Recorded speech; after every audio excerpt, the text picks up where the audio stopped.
9장 11절부터 보겠습니다.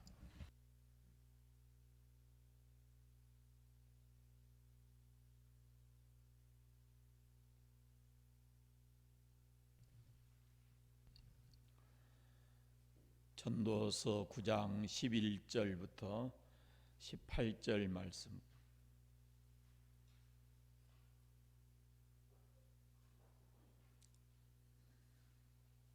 한 목소리로 같이 읽겠습니다. 내가 다시 해 아래에서 보니 빠른 경주자들이라고 선착하는 것이 아니며 용사들이라고 전쟁에 승리하는 것이 아니며 지혜자들이라고 음식물을 얻는 것도 아니며 명철자들이라고 재물을 얻는 것도 아니며 지식인들이라고 은총을 입은 것이 아니니 이는 시기와 기회는 그들 모두에게 임함이니라. 분명히 사람은 자기의 시기도 알지 못하나니 물고기들이 재난의 그물에 걸리고 새들이 올무에 걸림같이 인생들도 재앙의 날이 그에게 호련히 임하면 거기에 걸리느니라. 내가 또 해 아래에서 지혜를 보고 내가 크게 여긴 것이 이러하니 곧 작고 인구가 많지 아니한 어떤 성읍에 큰 왕이 와서 그것을 에워싸고 큰 흉벽을 쌓고 치고자 할 때에 그 성읍 가운데에 가난한 지혜자가 있어서 그의 지혜로 그 성읍을 건진 그것이라. 그러나 그 가난한 자를 기억하는 사람이 없었도다. 그러므로 내가 이르기를 지혜가 힘보다 나으나 가난한 자의 지혜가 멸시를 받고 그의 말들을 사람들이 듣지 아니한다 하였노라. 조용히 들리는 지혜자들의 말들이 우매한 자들이 다스리는 자의 호령보다 나으니라. 지혜가 무기보다 나으니라. 그러나 죄인 한 사람이 많은 선을 무너지게 하느니라. 아멘.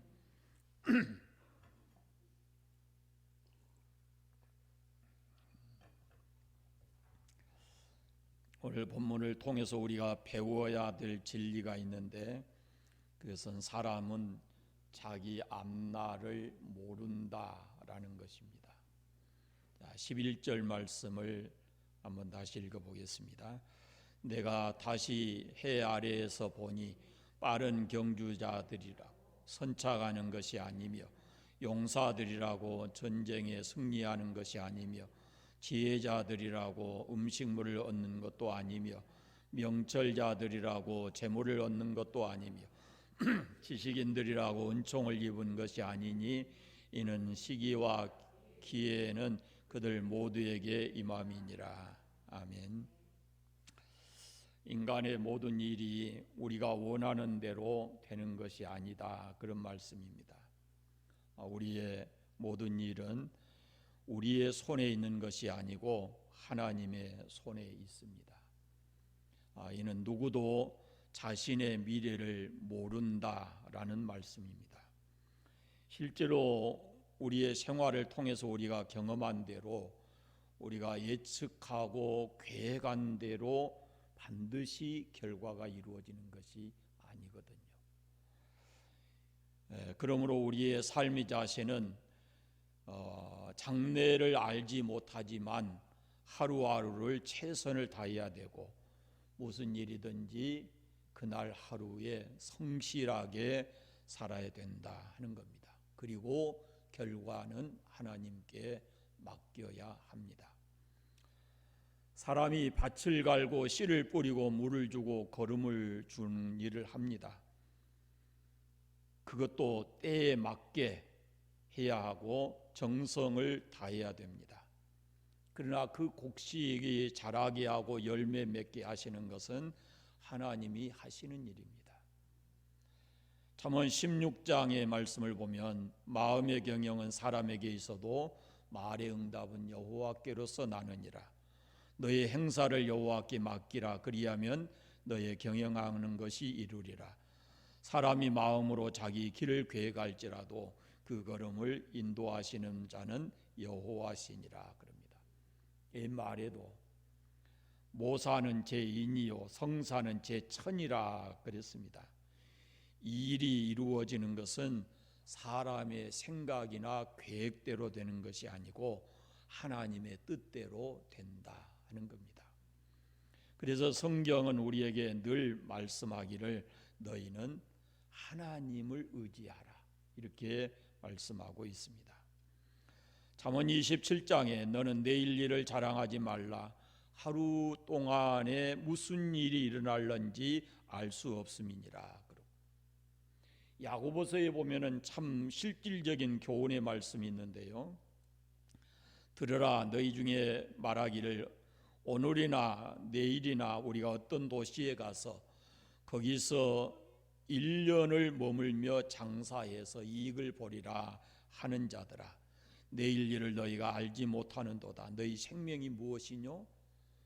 너희는 잠깐 보이다가 없어지는 안개니라. 너희가 도리어 말하기를 주의 뜻이면 우리가 살기도 하고 이것이나 저것을 하리라 할 것이거늘 이제도 너희가 허탄한 자랑을 하니 그러한 자랑은 다 악한 것이니라 그랬습니다. 이 사람을 보면은 아주 친밀하게 그리고 정확하게 자기가 할 일을 계획하고 있습니다. 어떤 도시에 가서 장사하고 그래서 얼마 동안 장사하고 이익을 보겠다 이렇게 확실하게 계획을 세웁니다.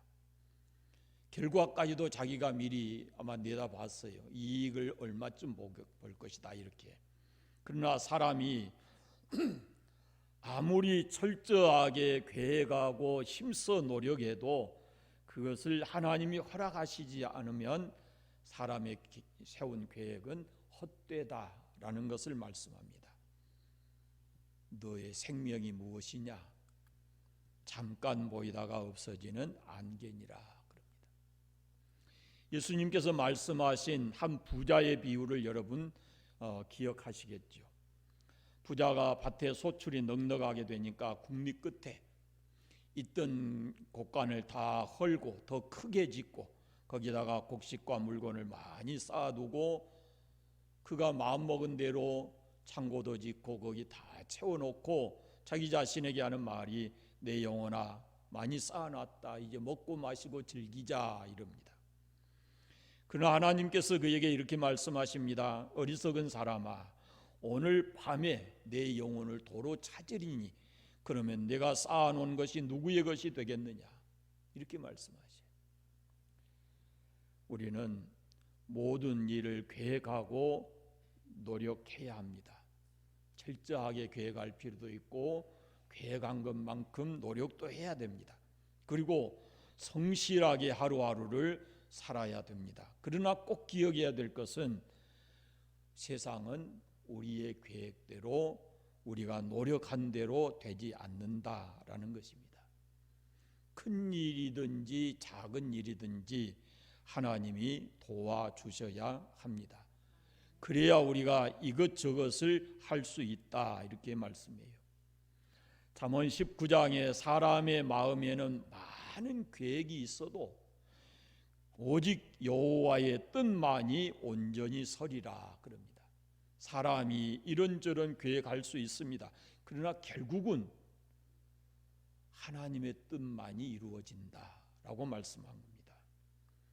하나님께서는 이 우주 만물을 지으실 뿐만 아니라 그것을 다 다스리고 계시기 때문에 하나님의 계획대로 운행하시고 다스리시고 그럽니다.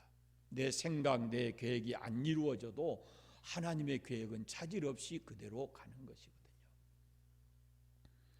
잠언 20장에 사람의 걸음은 여호와께로 말미암나니 사람이 어찌 자기의 길을 알 수 있으랴 그럽니다.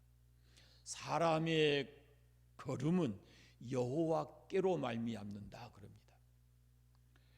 하나님의 지혜와 인간의 지혜는 비교할 수가 없습니다. 인간이 아무리 뛰어나게 지혜가 있고 명철해도 고린도서에 보면 하나님의 미련한 것보다 못하다 그랬어요.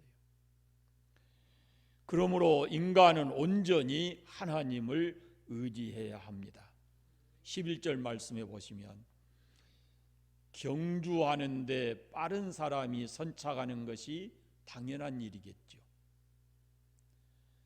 달리기 할 때 잘하는 사람이 1등 하는 거 당연하지 않겠어요? 그런데 반드시 그렇던가요? 반드시 그런 것은 아니거든요. 1등 가다가 한번 엎어지면 어때요? 1등 못하지요. 1등으로 잘 달리다가 코스만 살짝 벗어나도 1등이 안 되거든요. 그러니까 반드시라는 게 없어요. 또 전쟁터에서는 강력한 군대가 승리하고 용기 있고 힘센 투사가 이기는 것이 이것이 일반적으로 당연한 일입니다. 그러나 항상 용사들이라고 전쟁에 승리하는 것은 아니거든요. 우리가 아는 대로 블레셋 골리앗은 소년 목동이었던 다윗과는 비교할 수도 없는 용사지요. 골리앗도 어린 다윗을 보고 우습게 생각하고 얕보았습니다. 그런데 결과가 어때요? 누구도 그 상황에서 다윗이 이길 것이라고는 생각하지 않았죠. 그러나 용사도 그 전쟁에서 실패합니다. 사람들은 보통 지혜 있는 사람들과 명철한 사람들이 자산가가 되고 큰 재산을 얻는다고 생각을 합니다. 그러나 꼭 그런 것이 아니라는 겁니다. 재물이 언제나 명철한 자에게 돌아가는 것이 아니라 그런 말씀입니다. 11절에 제자들이라고 음식물을 얻는 것이 아니고 명철자들이라고 재물을 얻는 것이 아니고 지식인들이라고 은총을 입는 것이 아니라 그럽니다. 왜 그렇습니까? 이유가 뭡니까? 그 다음 말씀 11절 마지막에 보면 이는 시기와 기회는 그들 모두에게 임함이니라 그럽니다. 그리고 12절에 보면 분명히 사람은 자기의 시기도 알지 못하나니 그럽니다. 제가 청년 시절에 수원에 잠깐 있었을 때 그 수원 북문교회 목사님 계셨어요. 좀 허벌판인 그런 곳에다가 지금은 거기 아주 번화가가 됐어요.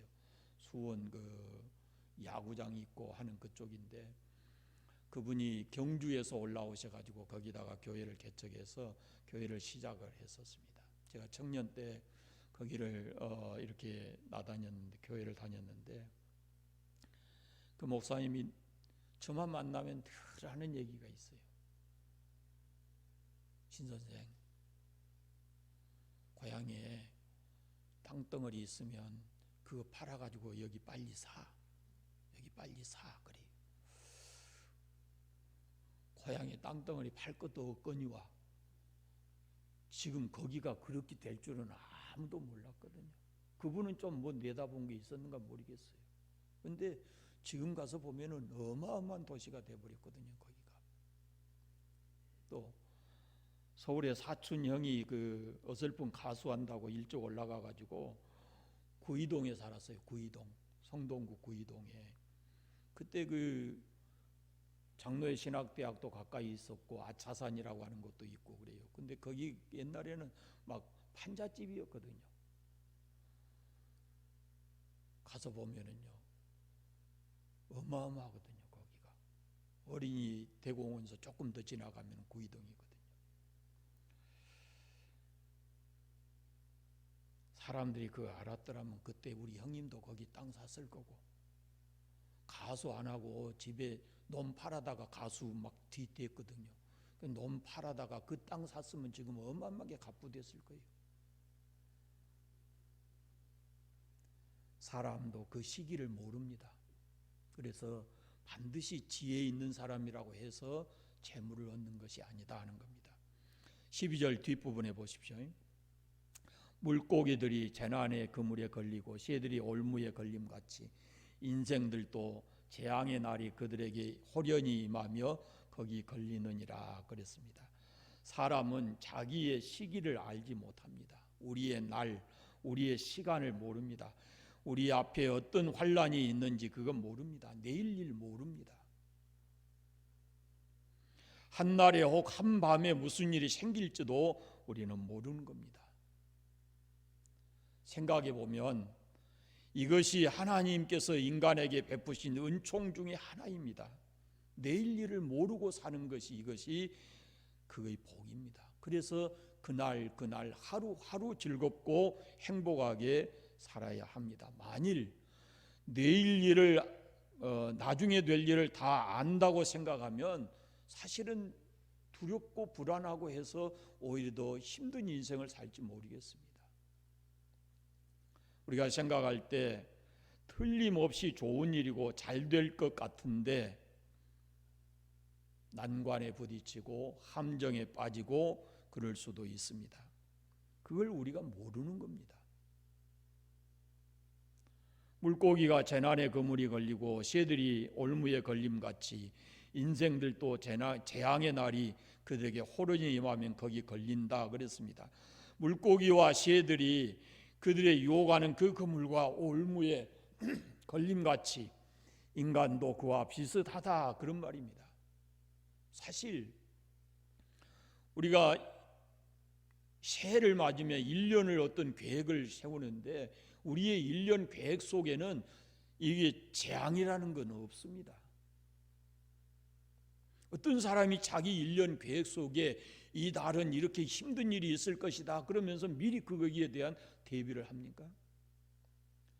재앙은 갑작스럽게 닥치고 원하지 않아도 그런 날들이 우리에게 오는 겁니다. 그럼 인간은 꼼짝없이 그 재앙의 그물에 걸리게 되어 있다는 거죠. 우리의 미래가 우리의 손에 있는 것이 아니고 하나님의 손에 있습니다. 그래서 오늘을 살 때 주님의 은혜로 살고 내일의 날들은 다가올 날들은 주님의 손에 맡겨야 하는 것입니다. 13절 이후의 말씀을 보면요, 참 지혜의 유익함이 무엇인가를 말씀하는데 솔로몬이 한 예를 들고 있습니다. 어떤 성읍이 적에게 점령당해서 큰 위기를 맞았을 때 이 지혜자가 자기가 그 지혜를 가지고 위기에서 건져내는데 그 사람이 지혜를 가진 사람이 가난한 사람이었다라고 이런 이야기를 하는 겁니다. 조그만 성이 있었어요. 사실 이 성읍을 차지해봤자 별 이익 될 것도 없는데 큰 왕이 와서 에워싸고 흉벽을 쌓고 치고자 합니다. 그대로 두면 그냥 점령당할 수밖에 없습니다. 그 성읍은 스스로 방어할 만한 능력이 없었어요. 그런데 그 성읍 안에 한 가난한 지혜자가 있습니다. 이 사람은 가난하긴 했지만은 자기가 가진 그 지혜로 위기에 놓인 그 성을 건져냈습니다. 그 지혜로 건졌습니다. 그리고 성이 다시 평안해졌어요. 그런데 안타깝게도 그 성읍에 있는 사람들은 가난한 그 사람을 기억하지 않았다라는 겁니다. 힘이 없어 위기에 처한 성읍을 그가 지혜로 구했는데 그가 가난했기 때문에 그 지혜가 멸시를 받았다라고 말씀합니다. 더 이상 그 이후로는 성이 평안해지니까 더 이상 그 가난한 사람의 지혜가 그 성읍에 통하지 않았다 그런 말이에요. 오히려 멸시를 당했고 그의 가난은 계속되었다 이렇게 말씀합니다. 어찌 보면은 우리가 사는 세상이 아마 그런지 모르겠습니다. 신앙 안에서 보게 되면 신앙적으로 보게 되면 성경에는 분명히 이런 말씀을 합니다. 주를 위한 우리의 수고가 주 안에서 헛되지 않는다 이렇게 말씀을 하거든요. 세상은 사람들은 기억하지 못해도 하나님은 기억하시고 사람들은 인정해 주지 않을지라도 하나님 나라에서는 인정받게 될 것이고 이 땅에서는 상 주는 사람이 없을지 몰라도 하늘나라에서는 우리에게 상이 준비되어 있다라고 말씀을 합니다. 어찌 보면 예수님께서 우리를 향해서 너희는 세상의 소금이다 이렇게 말씀하셨는데 소금이 음식에 들어가 맛을 냅니다. 근데 어느 누구도 소금 그 자체를 맛있다고 말하는 사람은 없습니다. 소금만 먹으면 짜다 이렇게 말하지 소금이 맛있다라고 말하는 사람은 그렇게 흔치 않습니다. 근데 소금이 음식에 들어가면 그것이 맛이 나는 거죠. 오늘 이 세상을 보면은 세상 사람들이 인정하지 않을지 모르지만 이 땅에 지금도 수없이 많은 사람들이, 그리스도인들이 이 나라와 민족을 위해서 기도하기 때문에 그만큼 나라가 발전하고 안정되고 이렇게 되어지는데, 세상 사람들은 그런 것을 인정을 하지 않습니다.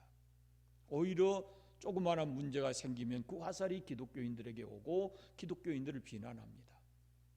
기독교인들이 하나님 앞에, 이 역사의 주인이신 하나님 앞에 꿇어 엎드려 기도하는, 그래서 나라가 안정되고 발전하고 이런 것들을 세상 사람들은 기억하지 않습니다. 그럼에도 불구하고 우리는 이 나라를 위해서 기도해야 되고, 그리고 세상에 나가서 그리스도인답게 살아가야 되는 중요한 책임이 우리에게 있습니다. 17절 말씀을 읽겠습니다. 조용히 들리는 지혜자의 말들이 우매한 자들이 다스리는 자의 호령보다 나으니라. 조용히 들리는 지혜자의 말들 그랬습니다. 조용조용히 말하지만은 합리적이고 신중하게 말하는 것을 말하고, 침착하고 확실하게 확신을 가지고 하는 말을 말합니다. 잠언에도 경우에 합당한 말은 아로 새긴 쟁반의 금사과와 같다, 이렇게 말을 합니다. 지혜자가 조용조용히 말을 해도 그것이 합리적이고 또 오히려 그것이 더 분명한 어떤 것을 제시하고, 그저 우매자는 말만 크지 그것이 우리가 경청할 말이 아니다 하는 겁니다. 그래서 우매자의 큰 소리보다 지혜자의 조용하게 하는 말이 우리에게 더 많은 것을 느끼게 하고 감동을 준다라는 말씀이거든요. 이걸 조금 다른 각도에서 얘기하면은 이런 얘기도 할 수 있습니다. 조용히 들리는 지혜자의 말들 그랬는데요, 조용히 들리는 지혜자의 말을 어떤 주석학자는 이렇게 얘기를 했습니다. 우리 마음에서 들려오는 양심의 소리가 그의 참 지혜자의 말이다, 이렇게 얘기를 해요. 그럴 수 있습니다. 우리가 세상에서 듣는 모든 큰 울림같이 들려오는 소식들은 모두가 다 육신의 소리들, 우리를 호통치고 있는 소리와 같이 들려요. 그러나 이 양심의 소리는 조용하기 때문에 주의 깊게 듣지 않으면 들리지 않을 수도 있습니다. 무시하면 얼마든지 무시할 수가 있습니다. 이 양심의 소리는 세미한 음성입니다. 세미하게 들리는 소리입니다. 옆 사람에게도 들리지 않습니다. 하나님의 음성이 그렇습니다.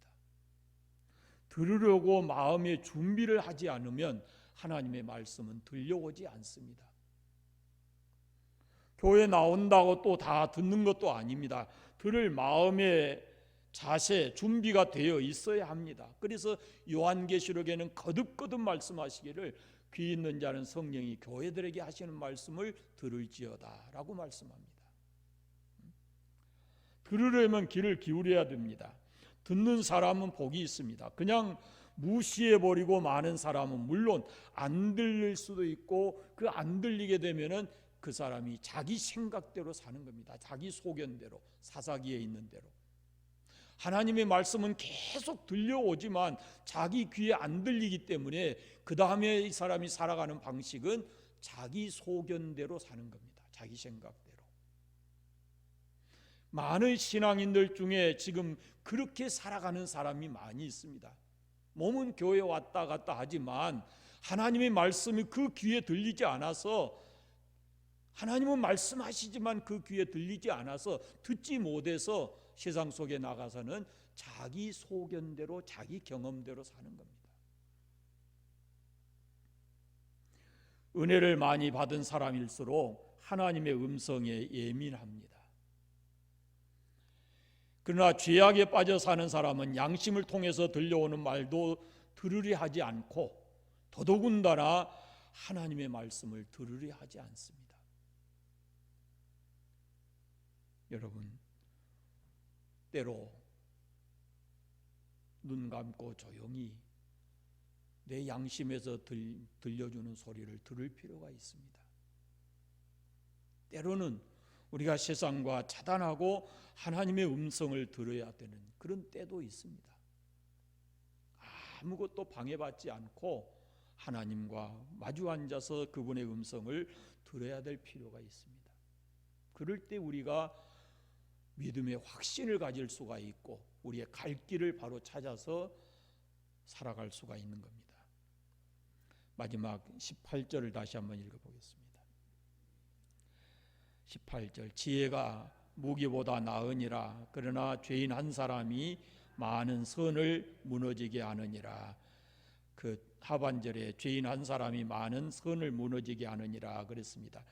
지금 우리의 눈에 보이지 않지만요, 이 작은 바이러스 하나 때문에 온 세상이 얼마나 불안하고 고통스러운 삶을 살아가고 있습니까? 눈에 보이지 않는 바이러스도 바이러스지만은 이것이 우리 몸에 침입을 하게 되면 건강한 사람도 병들게 하고 고통스럽게 합니다. 작은 구멍에서 물이 조금씩 새도 그것이 나중에 큰 제방을 무너뜨리게 되는 거거든요. 사람을 무너지게 하는 것은 뭐냐? 작은 죄로부터 무너집니다. 공동체를 무너지게 하는 것이 뭐냐? 한 사람의 죄 때문에 그렇습니다. 우리가 아는 대로 여호수아 7장에 이스라엘 군대가 아이성과 전쟁에서 크게 패하고 망신을 당합니다. 많은 손실을 겪죠. 그때 여호수아가 땅을 치며 하나님께 묻습니다. 그때 하나님께서 말씀하시기를 너희 중에 내 명령을 어긴 사람이 있어. 그래서 내가 너희를 떠났다. 이제라도 그를 잡아 아골 골짜기에 묻어버리지 아니하면 내가 결단코 너희들과 함께하지 않을 것이다 라고 말씀합니다. 여호수아가 정신이 바짝 들어서 그 말씀대로 다 했어요. 그리고 나서야 그 길이 평탄하게 됐습니다. 여러분, 우리에게도 우리의 삶을 무너뜨리는 아간이 있어요. 아간. 해서는 안 될 생각들, 가져서는 안 될 마음들, 이것이 내 안에 있는 내가 없애야 될 그런 아간과 같은 거예요. 우리의 죄를 드러내놓고 하나님 앞에 용서를 받아야 우리의 삶이 유쾌하게 되는 그날이 온다. 사도행전에는 그렇게 말씀하고 있습니다. 여러분 마음속에서 들려오는 양심의 소리를 들으시고 또 혹시라도 내 마음속에 내 길을 가로막고 있는 장애물, 앞으로 나갈 수 없게 만드는 아간과 같은 것이 있지 않는가라는 것을 생각해 보아야 합니다. 솔로몬이 전도서 9장을 통해서 우리에게 두 가지 말씀을 하는데요. 하나는 오늘 본 거고 하나는 앞서 본 것인데요. 인생은 누구라도 죽음을 피할 수가 없다라는 것이 첫 번째였고, 두 번째 오늘은 인생은 자기 앞날을 알 수가 없다라는 겁니다. 그래서 우리는 하나님을 의지해야 된다라는 것이죠. 우리 앞날이 어떻게 될지 모릅니다. 그러니까 우리 앞날, 우리의 삶을 하나님께 맡기고 살아야 합니다. 사람들은 알아주지 않는다 그래도 하나님은 아십니다. 그러므로 하나님 앞에서 우리의 삶을 살아야 되고 교회와 사회를 위해서 성실하게 살아야 합니다. 대신에 날마다 조용히 들려오는 하나님의 말씀을 귀를 기울이고 들어야 합니다. 그래야 우리가 하나님의 사람으로 이 땅을 잘 살아갈 수가 있습니다. 오늘 본문과 딱 맞는 글이 있어서 하나 읽어 소개해드리고 말씀을 마치겠습니다. 할 일이 생각나거든 지금 하십시오. 오늘 하늘은 맑지만 내일은 구름이 보일런지 모릅니다. 어제는 이미 당신의 것이 아니니 지금 하십시오. 친절한 말 한마디가 생각나거든 지금 말하십시오. 내일은 당신의 것이 안 될지도 모릅니다. 사랑하는 사람이 언제나 곁에 있지는 않습니다. 사랑의 말이 있으면 지금 하십시오. 미소를 짓고 싶거든 지금 웃어주십시오.